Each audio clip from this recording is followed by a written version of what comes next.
আজই ডাউনলোড করুন আর এনজয় করুন আপনার পছন্দের শো।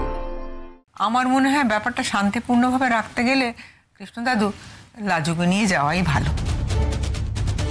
মানে ঠাম্মি, তুমি একটা কথা মন খুলে বলো তো, বাই এনি চান্স এই মেয়েটাকে তুমি আমার গলায় ঝোলাতে চাইছো?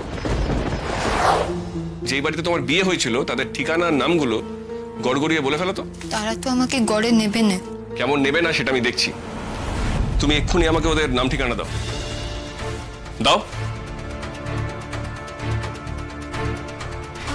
বলো কোন গ্রাম, কোন ডিস্ট্রিক্ট, কি হলো বলো। দাদা ভাই দেখেছিস তো? একটু মাথাটা ঠান্ডা কর। লাজু, চুপ করে আছো কেন? তুমি তো সব মনে রাখতে পারো। বলো না তুমি কোন গ্রামে থাকো, তার নাম কি? লাজু, তুমি যদি শুধু গ্রামের নামটুকু বলো, বাকিটা আমরা খুঁজে বের করে নেব।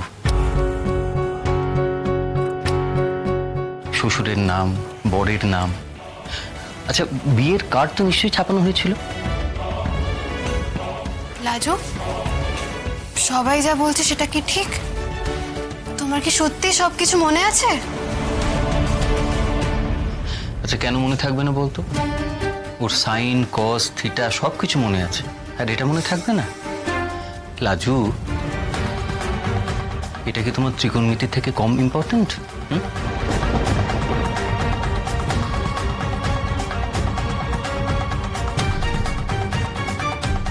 এই তোমরা সরো তো, সবাই সরো, আমাকে কথা বলতে দাও।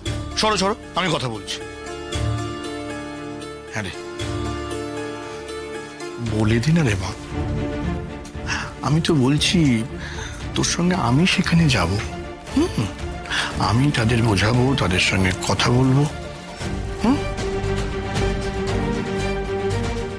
আমি তোকে কথা দিচ্ছি, ওদের সঙ্গে কথা বলার পর ওরা যদি একান্তই তোকে সেখানে রাখতে না চায়, তাহলে আমি আবার তোকে এখানে নিয়ে আসবো। আমি কথা দিচ্ছি। না না না না দাদা, না।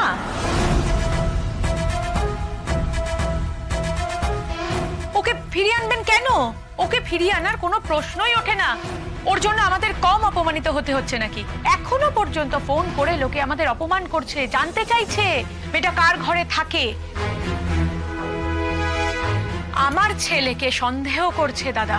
খবরদার, আমি বলে দিলাম, ওকে একদম ফিরিয়ে আনবেন না। তোমরা সবাই মিলে কথা বলছো কেন? আমি তো কথা বলছি ওর সঙ্গে, সবাই চুপ করে থাকো। আরে বল না, ওই তোর বর, তার বাড়ি কোথায়, তার নাম কি? দেখ, তুই বরের নাম জানিস না, তাদের ঠিকানা জানিস না, এটা তো ঠিক নয়।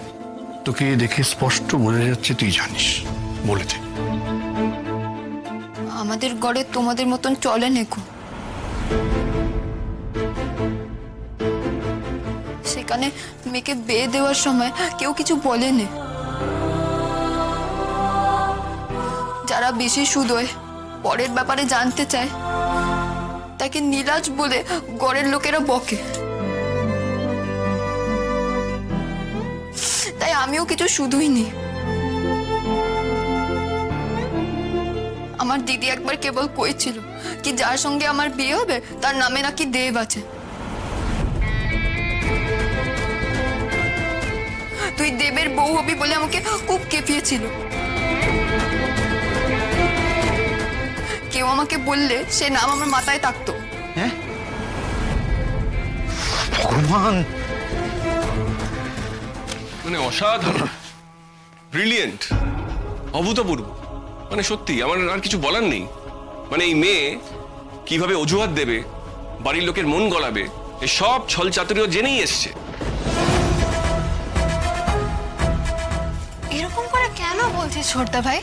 ওকে দেখে তোর মনে হয় ও ছল চাতুরি জানে? আর এটা তো সত্যি, গ্রামে গঞ্জে বিয়ের আগে বরের নামধাম জানতে চাইলে মেয়েদের বেহায়া বলা হয়। আর শুধু গ্রামেই কেন, কয়েক বছর আগে আমাদের শহরে অ্যারেঞ্জ ম্যারেজেও এসব জানতে চাইলে মেয়েদের ওইটাই শুনতে হতো। তুই একেবারে সব জেনে বসে আছিস নাকি রে?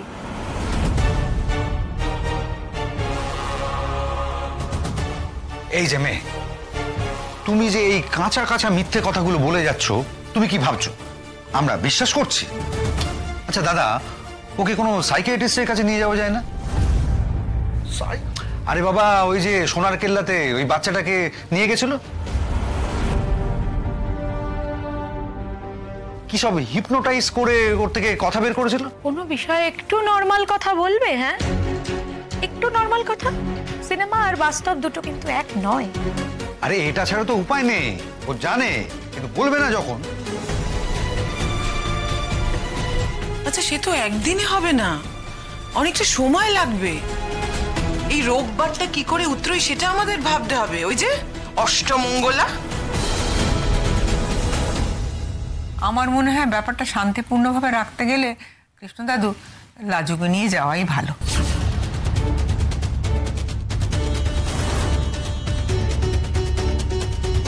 মানে ঠাম্মি, তুমি একটা কথা মন খুলে বলো তো, বাই এনি চান্স এই মেয়েটাকে তুমি আমার গলায় ঝোলাতে চাইছো? এই এদিকে এসো, এসো এক মিনিট। দাঁড়ো, এই মেয়েটাকে, একটা গেও বাচাল অশিক্ষিত মেয়ে, তোমার মনে হচ্ছে আমার গলায় ঝোলাবার কথা? আমি তো তেমন কথা একবারও বলিনি। তুমি সরাসরি একবার বলনি, কিন্তু আইন বাঁচিয়ে বলেছো। কিন্তু যেইভাবে তুমি সেদিন থেকে এই মেয়েটাকে প্রোটেকশনের নামে প্রশ্রয় দিয়ে চলেছো, তাতে আমার মনে হচ্ছে তুমি ওকে আমার ঘাড়ে ঝোলাবে বলে পণ করে বসে আছো। আই এম সরি ঠাম্মি, তোমার মাথায় যদি এরকম কিছু থাকে তাহলে মাথা থেকে এইসব বের করে ফেলো।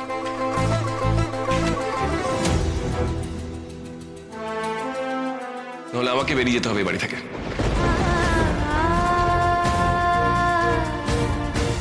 তোকে আমি আগেই বলেছিলাম যে এই মেয়েটা যতদিন না এই বাড়ি থেকে দূর হচ্ছে তুই বাড়ির বাইরে থাক।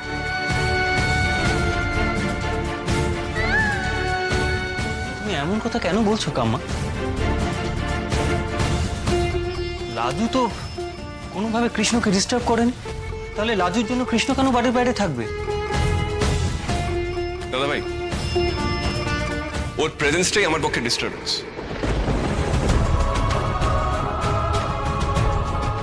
বেশ, ঠিক আছে। তোমাদের যদি মনে হয় এই মেয়েটাকে বাড়ি থেকে বার করে দিলে তোমাদের পুরুষ হোক আর চরিতার্থ হয়, তাহলে ওকে বার করে দাও। আমি আর কিচ্ছু বলবো না। আমি ওকে প্রশ্রয়ও দেবো না, সাপোর্টও করবো না। আমি তবে একটা কথা জেনে রেখো দাদু ভাই, রোববারে ওখানে না গেলে ওরা কিন্তু গা ঝেঁটে এখানে চলে আসবে। আসলে আসুক, আমরা আগে থেকে পুলিশকে ইনফর্ম করে রাখবো, ওরা আমাদেরকে প্রোটেকশন দেবে। এটাও তাহলে বলে রেখো, এই মেয়েটা এই বাড়িতে কি করে এলো। ওটা কিন্তু অ্যাবডাকশনের কেস হতে পারে। তোমাদের দাদু উকিল ছিলেন, এই শব্দগুলো আমার খুব ভালো জানা আছে।